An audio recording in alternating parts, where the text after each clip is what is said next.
Sina. Utuko wa muthenya wa kiumia kuri ta thaa 5 cia utuko nirio kurerikana njogu cirahithukire mugunda uria uhanditwo waru no gacagacaine ga kugeria guciruturura niho Abraham Kimuge aratunganira na gikuo giake gukumuru nawe Amos Kibet agitigwo na nguraro njuru. Huyu mnyama huyu manake walikuwa wanyama wengi, lakini huyu mnyama huyu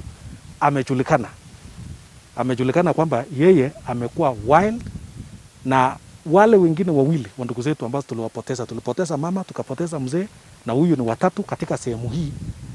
Ni huyu mnyama huyu ambaye aliwaua wale na ndio ameua huyu. Uhoro wa nyamu cia githaka guthagathagia aikari guku ti undu mugeni, makiuga njogu ici ciumaga mutito-ini wa Oraraben ire gikundi na ciarika migunda itigaga o magitara hathara. Mwaka huu, chini ya mwaka huu tumesika watu watatu.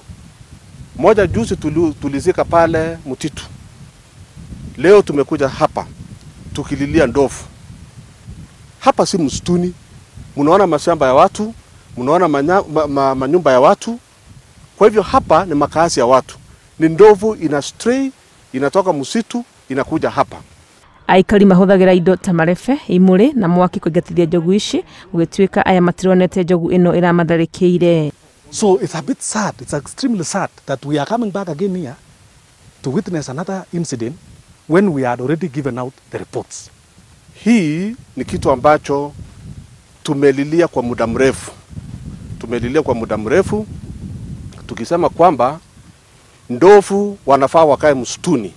Atongoria gicigo-ini giki maroria ruhonge rwa nyamu cia githaka bururi-ini KWS kumahe kihonia gia gutura, makiuga nyamu ici ni ciuragite andu aingi muno.